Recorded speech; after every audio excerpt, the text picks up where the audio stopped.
Et les agris, nouvelle semaine, nouvelle vidéo.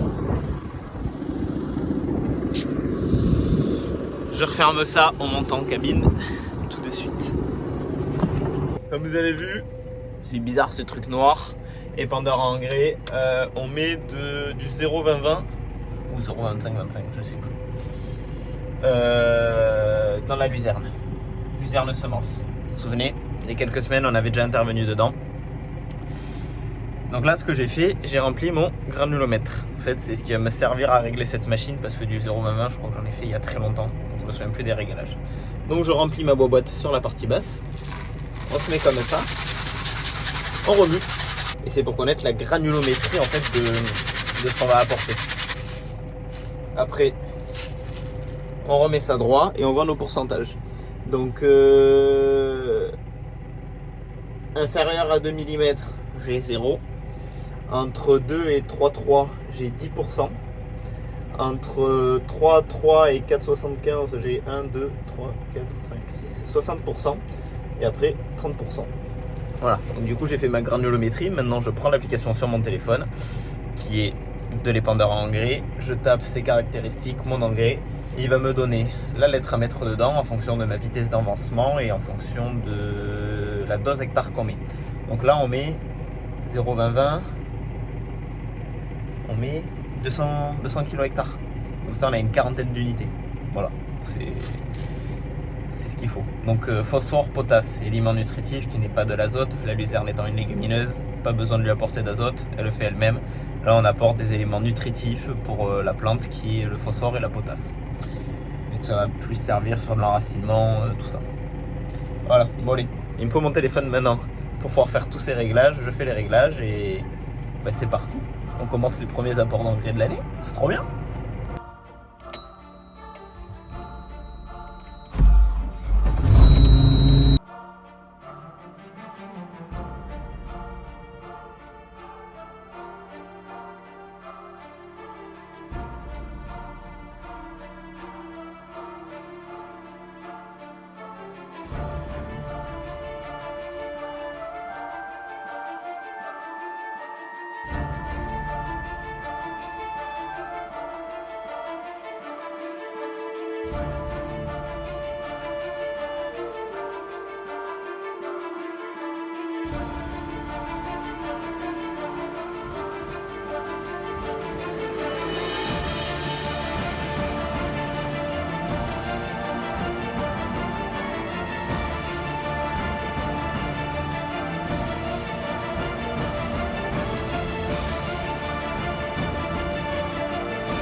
Voilà, comme on peut voir à travers le carreau, la pluie arrive.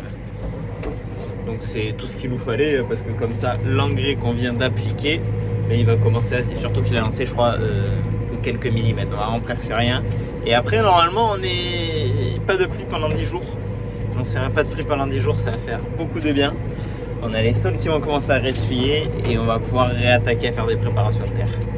Donc on pourra essayer de finir les labours. Je pense que fin de semaine, on essaye de finir ce qu'il nous reste en labour. Et semaine d'après, je pense qu'on essaye de s'atteler le CLC et on verra si on va arriver à faire du CLC. Bon, voilà. Après au programme cet après-midi, s'il pleut pas trop, j'ai un peu de manutention d'orge à faire, tout ça. Et après le reste de la semaine, je sais pas trop. Peut-être comme je l'ai dit, fin de semaine, on va faire finir les labours. On va voir. Ah si, on doit redételer le semoir sur le 174. pendant les gelées ce week-end, mon patron a pu finir de ressemer des petits trous qu'on avait. Et du coup, il n'y aura plus qu'à espérer que ça lève et que ça donne quelque chose de pas mal. Voilà. Bon allez, là il est midi. Il faut que je lave ça cet après-midi, les pendeurs à engrais. Voilà. Allez, à cet après-midi. Bon, après manger pour le lavage, on commence par laver l'intérieur de l'épandeur à engrais. Donc pour ça, sur l'ordi de bord, dans le tracteur, je lui ai dit d'ouverture au 100% des trappes. Vous voyez, les petits trous. Ça vient de ces vérins électriques qui nous font les ouvertures et tout ça. Donc j'ai ouvert au max, comme ça je peux laver tout l'intérieur. Donc je lave à grande eau, normalement ça suffit amplement. Après je referme mes grilles, je fais le dessus, je lève, je fais dessous. Et ce qui est très important, c'est bien venir nettoyer tous les endroits comme là derrière. On dévisse ces plaques. Et si ces plaques, il peut avoir des fois de l'engrais qui reste coincé. Et le risque en fait, c'est que l'engrais est très corrosif. Donc c'est pour ça que c'est très important de bien venir nettoyer dans tous les recoins. Bon allez, on se lave ça et on se le déteigne.